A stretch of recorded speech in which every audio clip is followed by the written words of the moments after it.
Hi everyone, it's Miss Melissa with Putnam County 4-H. This time, let's take a little Tennessee energy tour. A few years ago, I got to attend an energy tour to see some of our energy sources from across Tennessee. So today I'd like to share some of that experience with you and hopefully help you learn a little bit more about some of our energy sources.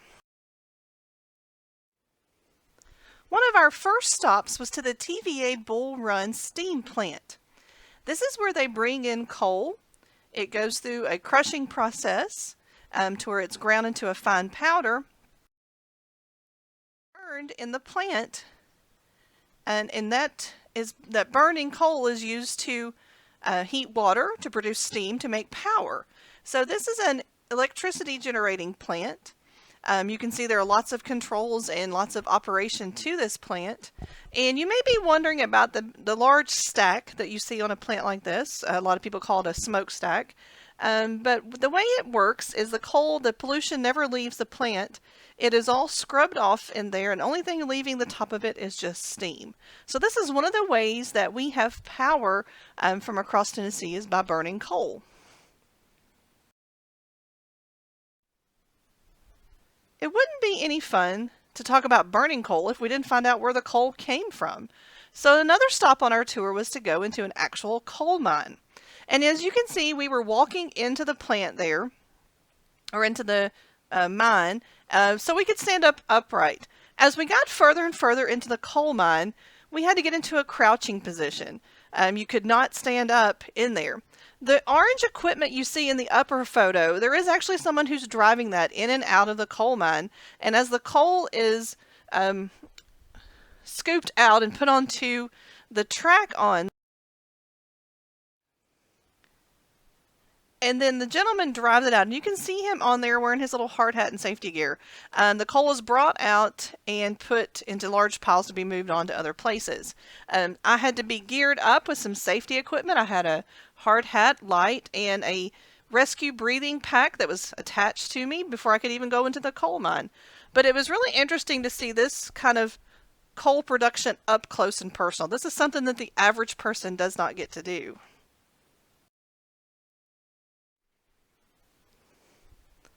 Although we didn't get to see a lot of the Oak Ridge National Laboratory, there are a lot of parts of it that are closed off to the public, we did get to go by and see the graphite reactor.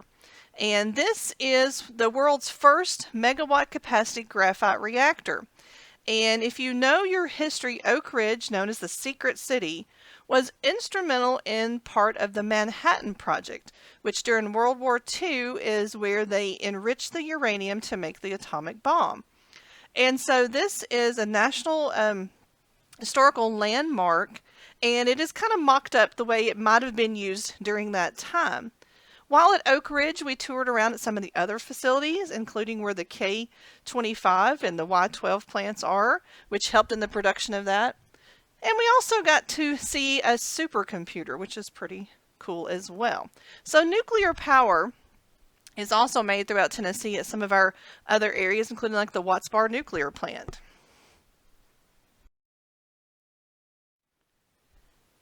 As we traveled around Tennessee, we ventured down towards Chattanooga to the Raccoon Mountain Pump Storage Facility. This picture is of the Tennessee River Gorge there. Like I said, near Chattanooga. This is one of TVA's largest hydroelectric facilities, and it takes them 28 hours to fill the reservoir. The way this works is they have a system where they pump water from the Tennessee River, and it's stored in a large lake at the top of the mountain. And so a set of turbines basically sucks the water up to the lake, and when it's time to create power, the water is released, they reverse the turbines, and it flows back through. There is a visitor center that you can see if you visit Raccoon Mountain. However, with special permission, we got to go down into the power plant. So as we walked onto the elevator, there's only one button to push, and then it takes us down to this long hallway. Then as it opens up, you're treated to this candy-colored world of power generating equipment. And so the picture on the left, you do see the large turbine. a reversible type that I was mentioning where they pull the water up and then release the water back down. And one of those is housed in each of those green generators there. And inside there is the turbine and the generator that creates the power. If you look very closely, you can see people standing on top and throughout the photo working there. And if you look to the sides where the purple steel bars are, you can actually see the rock still there. Basically, they blasted a hole and put in the equipment. From the top of the mountain, things look pretty normal. On the left, you'll just see power transmission lines that kind of encircle the area. And in the lower right, you're going to see the lake with the intake there at the barely peeking out of the lake. The top picture shows the intake to give you an idea for scale. It is taller than the Statue of Liberty. So this lake is fairly deep and it generates a lot of power for the Chattanooga area.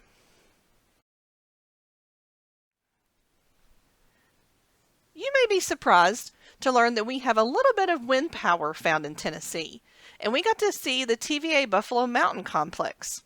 There are 18 windmills there, and windmills are very, very large. If you look at the very bottom of the base of that windmill, you'll see a little door and a chain link fence around it. Windmills are about 260 feet tall with blades about 135 feet long. So a couple pictures I took to kind of give you the scale. You can see on the right hand side the bolts that are holding that windmill in place are about knee high to me, and I'm standing at the base of one of those windmills. So you can see I couldn't even put my arms around it, although it does look tall and skinny. The windmills go along the ridge there, and windmills are kind of cool. They're set up to follow the best wind flow, so they will automatically turn and tilt their blades to capture the most wind. I also had another opportunity to visit a wind farm when I was in Texas, in West Texas. And they are operating over 300 windmills at their farm to produce power for that area.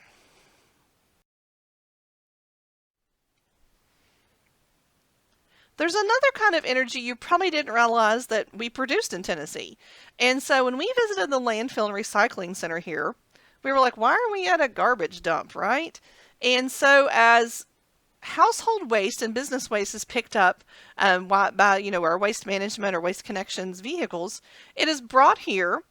It is then chopped and processed and then pushed into the landfill. It's covered over, and you'll see in the upper right these pipes coming up out of the ground. What they're doing is capturing the methane gas that is produced from the garbage and using it in the lower picture with the generators to create power. So the captured methane gas creates enough power to fully operate the facility there. So the waste station where the trucks come in, the offices, the generators, and also produces enough energy to provide power for around 1,000 homes in the area.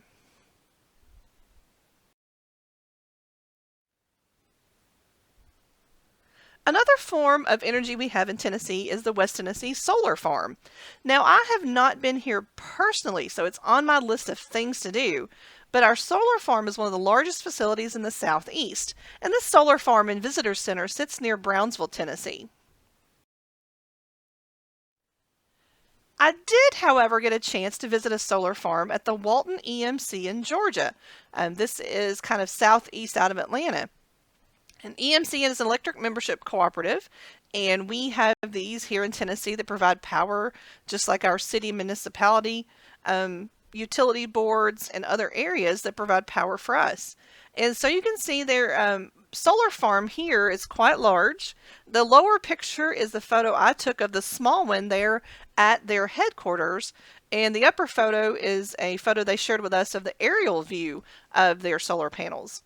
And the way it works for Walton is each consumer, each household can purchase a panel, a section of the larger array of solar panels, and whatever energy that panel produces is taken off of your electric bill.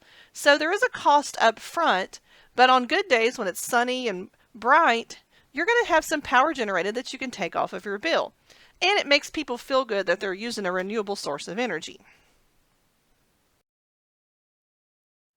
So thanks for coming along and visiting some of our energy stops with me. We've talked about energy sources as part of our 4-H club meetings throughout the years, and I enjoy sharing my experiences with you of places I've got to see and of places I really want to go see, like the solar farm. So thanks for stopping by, and hopefully you learned a little bit more about some of our Tennessee energy sources.